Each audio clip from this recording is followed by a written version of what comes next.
you know that the Atlantic slave trade was the largest oceanic forced migration in history? The majority of African slaves in the pre-colonial Africa came from the areas in which the transatlantic slave trade was most active in East and West Africa. The Atlantic slave trade was the most tragic event in human history because of how it displaced millions of Africans from their homes and began a legacy of oppression for the descendants generations to come. And this human tragedy is not even taken into account. So, here are the top 10 African tribes taken in the Atlantic slave trade. At number 10, we have the Wolof tribe. The Wolof constitute a large ethnic group inhabiting the West African country of Senegal, a former French colony, and Gambia, a former British colony. Wolof is the name by which the people refer to themselves, and it is also the name of their indigenous language. They manifest a highly conscious sense of ethnic identity and ethnic pride. The Wolof were made up of a variety of separate kingdoms, and constant wars among them led to enslavement amongst the Wolof, particularly with the arrival of Islam in Senegal, which was accompanied by jihad. Internal Wolof jihads resulted in internal displacement and prisoners of war, who were then traded as slaves. Number 9, we have the Chamba.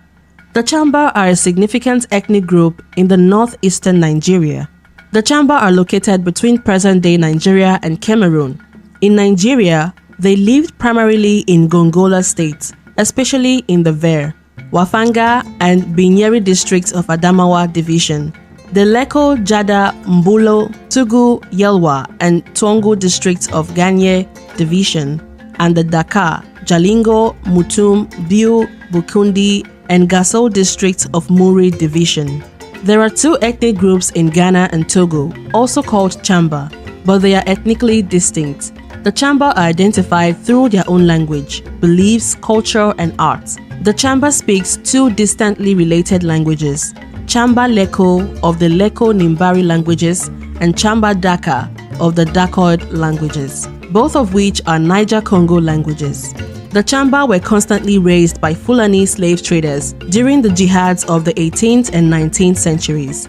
Eventually, in order to prevent themselves from being taken as slaves, the Chamba resorted to a resistance campaign in which they retreated to the mountains and attacked slave trading caravans. This had the desired effect and led to less people amongst the Chamba being taken in as slaves. At number 8, we have the Fulani. The Fulani are one of the largest, if not the largest, ethnic group in West Africa, from Senegal all the way up to the Central African Republic. The Fulani converted to Islam very early in their history and were the primary slave raiders in West Africa, responsible for selling many African ethnic groups into slavery as they waged jihad accompanied by slave raiding missions. Inasmuch as the Fulani were very active as slave traders, they were also amongst the most enslaved African tribe. Various Fulani groups would enslave others in the name of religion, particularly if they did not ascribe to Islam. So Fulani groups that were not Islamic were also victims of the slave trade. For number 7, we have the Mende.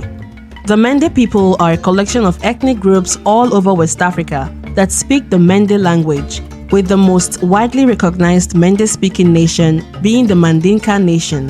The Mandinka built one of the largest empires in West Africa, becoming so prominent that the term Mandingo was coined in reference to their reputation as strong black men. Mandinka culture was the most dominant in West Africa from around 1100 BC all the way to 1600 AD, when the Mandinka kingdoms around the coastline of West Africa fell victim to the slave trade. Today, the memory of the Mandinka and their history in the transatlantic slave trade has been immortalized in the story of the Amistad slave ship. At number 6, we have the Fon people. The Fon are the largest ethnic group in Benin and can also be found in parts of southern Nigeria. During the 17th century, the Fon kingdom had become well established, and it was famous for its Danhome Amazon female warriors, the inspiration for Black Panther's Dora Milaje, all-female royal guard. The Fon were both victims and beneficiaries of the transatlantic slave trade, and they eventually became a significant population amongst the enslaved people of Haiti and Trinidad. In fact, the new voodoo slave religion that would emerge out of Haiti was directly influenced by Fon religion, leading to the first successful black revolution in history with the success of Haitian Revolution. Most Fon today live in villages and small towns in mud houses with corrugated iron gable roofs. Cities built by the Fon include Abomey, the historical capital city of Dahomey, on what was historically referred to as Europeans as the Slave Coast. The cities became major commercial centers for the slave trade. At number 5, we have the Bakongo People. The Bakongo people lived along the Atlantic coast of Central Africa in the Democratic Republic of Congo. Just like the Mandinka in Upper West Africa, they created one of the most prominent empires in their region of Central Africa, called the Congo Empire.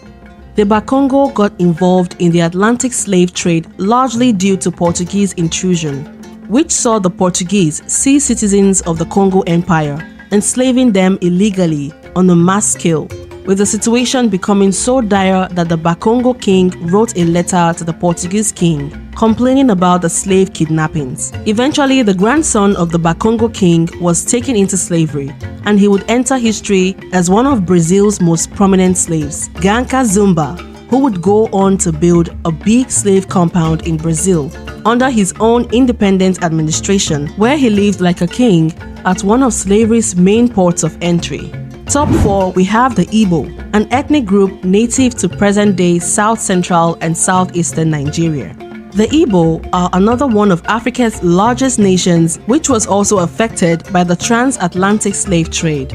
Due to the Arrow Confederacy, the Arrow people, a subgroup of the Igbo, had migrated to Igbo land, creating a demand for slaves and palm oil.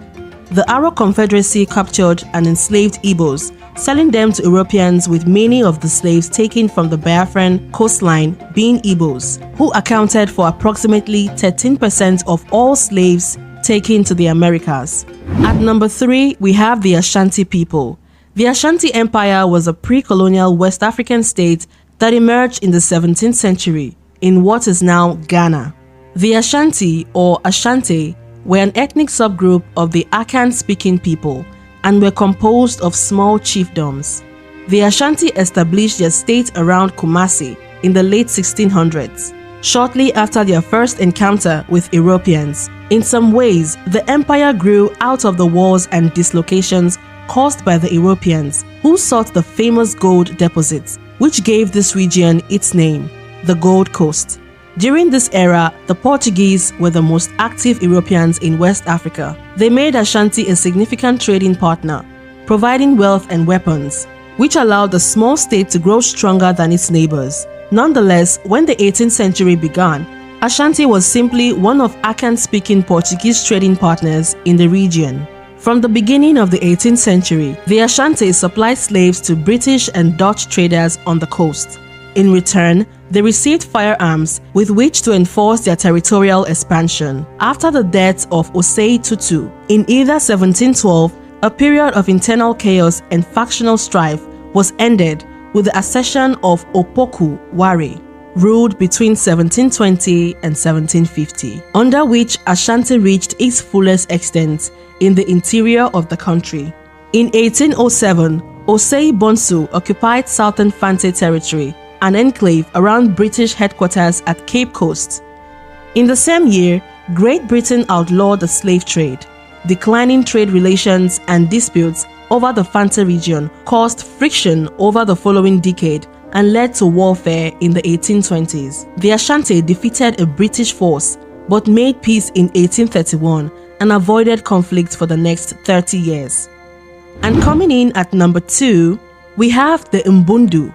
The Mundu people from Angola were amongst the most enslaved Africans according to the Atlas of the Transatlantic Slave Trade, with most being transported to Brazil. It was during this period that the legend of Queen Nzinga, the Mbundu queen, who led a rebellion against Portuguese slave traders, was born. Eventually, the Mbundu presence in Brazil was so high that they began to influence Brazilian culture, including the popular martial arts technique, capoeira, which is one of Brazil's most recognizable cultural symbols that shows its strong connections to the Mbundu people and the transatlantic slave trade. At number 1, we have the Yoruba. The Yoruba are an ethnic group of southwestern and north-central Nigeria. and they also are one of Africa's largest ethnic groups.